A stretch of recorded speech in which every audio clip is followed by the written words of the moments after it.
আজকে দুপুরে আমি আর মা ফল খাবো, আর সেই জন্য ফল কাটতে বসেছি। আজকে যেহেতু আমাদের ষষ্ঠী, সেহেতু আমরা ফল বা অন্যান্য জিনিস খেয়ে দুপুরবেলাটা কাটাবো। আর গরমকাল তো ফল খেতে ভালোই লাগে, বেশ হালকাও লাগে শরীরটা।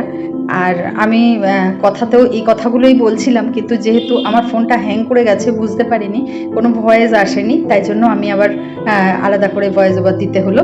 আর ড্রাগন ফ্রুট, গ্রিন আপেল, আর এদিকে কিউই আছে, এগুলো আগে জলে ভিজিয়ে নিয়ে কেটে নিচ্ছি। আর তাছাড়া মায়ের জন্য অনেক ফল তো রেস্ট্রিক্টেড, কারণ মায়ের যেহেতু সুগার আছে, সেহেতু অনেক কিছু ফল মাকে দেওয়া যায় না।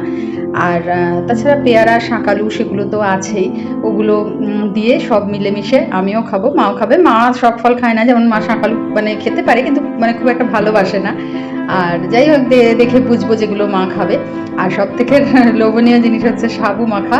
অনেকেই পছন্দ করে না, কিন্তু অনেকেরই প্রিয় খাবার। তো কাদের কাদের প্রিয়